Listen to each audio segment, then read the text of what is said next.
Hello and thanks for joining us. Let's start with Paris Games Week, the biggest video game convention in France. This year, the event features activities hosted by influencers and for the first time, evening concerts, including a major show centred around the music from the French phenomenon Clair Obscur. The video game Clair Obscur Expedition 33 has sold more than 5 million copies, and now its music is taking centre stage. The composer behind the game's soundtrack, Lorien Testard, has just kicked off a sold-out tour.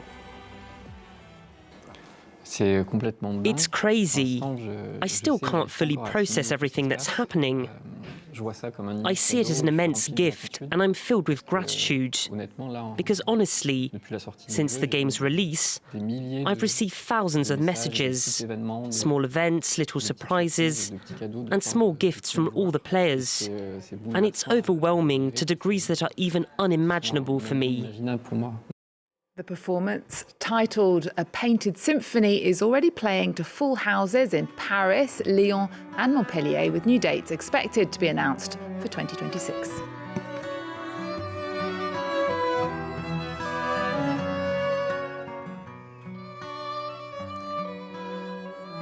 Next then, to a new cultural hotspot shaking up the art scene here in Paris. After 40 years in the city's 14th arrondissement, the Fondation Cartier has moved, taking up residence opposite the Louvre. The new building has been redesigned by French architect Jean Nouvel, combining Haussmannian elegance with his signature glass and steel modernity. It's a 5-year transformation that cost more than 200 million euros. Olivia Salazar-Winspear and Jerome Vasilikos take us inside this bold new space that's redefining what a contemporary art gallery can be.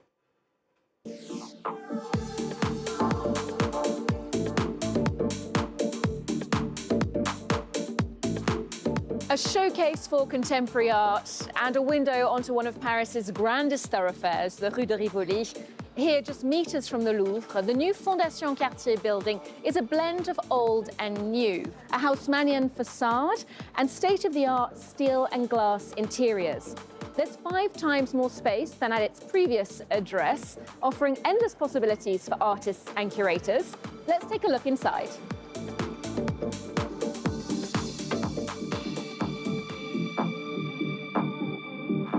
The Fondation Cartier called upon star architect Jean Nouvel for this daunting task, transforming a 19th century hotel and department store into a modulable space.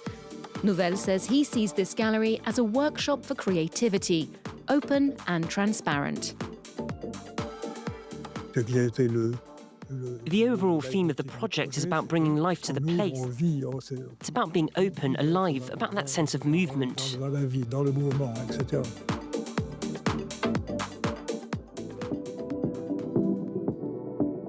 For its first exhibition, the Fondation Cartier has gathered some 600 pieces of art in a show that harks back to the building's history.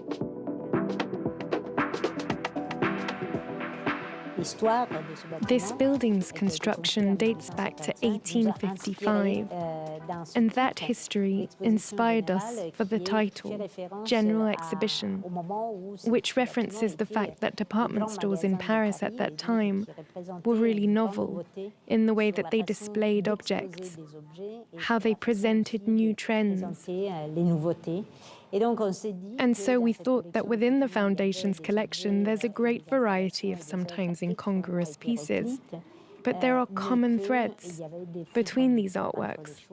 And the exhibition is organised in 4 distinct themes with work from artists who come from all over the world, very different styles and practices. How did you choose to separate and organise that work together? In fact, there's no real separation among the works of art.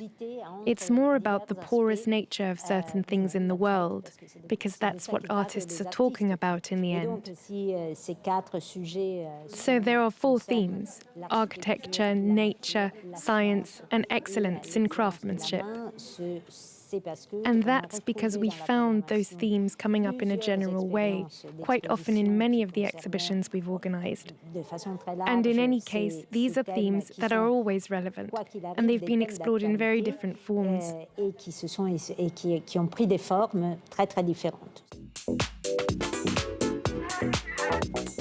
For 40 years, the Foundation has been highlighting work from a wide variety of backgrounds.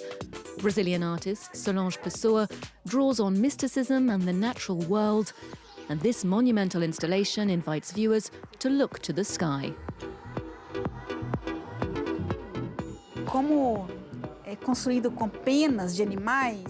Since the sculpture's made from animal feathers, I feel there are many lives entwined in these pieces. Sometimes those birds are visible, sometimes hidden. It's about death and life.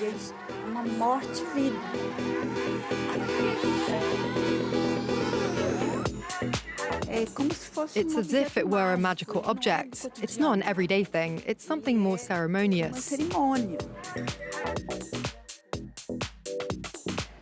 The architecture of this new building is quite impressive. It's modulable, it can be reconfigured to change the space. What possibilities does that offer you as a curator?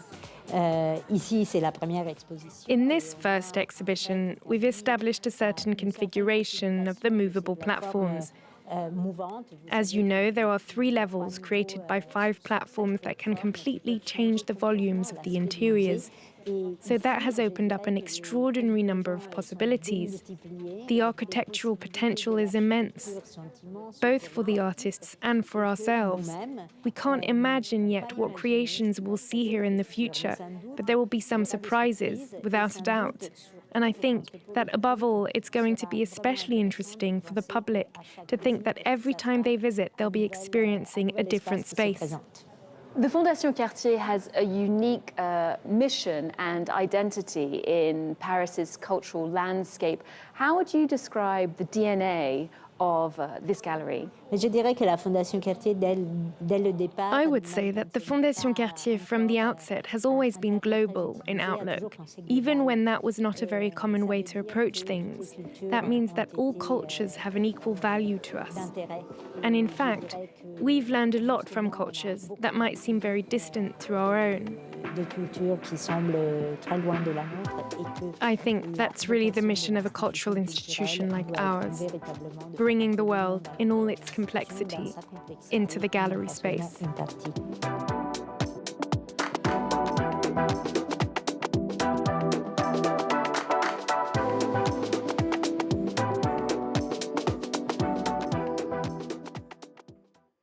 Next then, Hollywood has fallen hard for the musical biopic. From Bob Dylan to Elton John, Bob Marley to Elvis Presley, the big screen just can't get enough of rock legends and their real-life stories. Music creates that powerful emotional bond with audiences, while artists' struggles strike a chord across generations. And biopics mean big box office. The latest hits to join the lineup: Springsteen, Deliver Me From Nowhere. Nicknamed the Boss, Bruce Springsteen, the man who sold over 140 million albums worldwide and the hero of a new biopic. It's a hard thing, realizing people aren't who you want them to be. The film Springsteen, Deliver Me From Nowhere explores his darker side. How's that sound? Looks about right. Don't need to be perfect. I want it to feel like I'm in the room by myself. At just 32, as he composed the album Nebraska, Bruce suffered from depression. Haunted by a difficult childhood, an alcoholic and schizophrenic father, he faced years of inner turmoil. I'm gonna tell you a little story. When Bruce was little, he had a hole in the floor of his bedroom. Building to something like a fight for a family that Bruce just hasn't had yet or realized yet. I think he's had a lot of insecurities in this period of his 20s and 30s. Biopics are booming. 14 were made just last year, taking us into the private lives of music legends. Reggae icon Bob Marley, Amy Winehouse, the soul queen shattered by drugs and alcohol, Bob Dylan, the small-town kid everyone underestimated. We don't know much about the artists' lives. We want more personal details. The problem with biopics is that their story is amplified. There's always the temptation to romanticize people's lives. Still, it pays off big time. The Freddie Mercury movie became the third highest grossing biopic ever. Elvis Presley and Bob Marley were also successful. The only reason why artists' lives are turned into biopics is money. Look at Bohemian Rhapsody. It brought Queen back to the top of the charts, selling more albums than the Beatles and the Stones combined.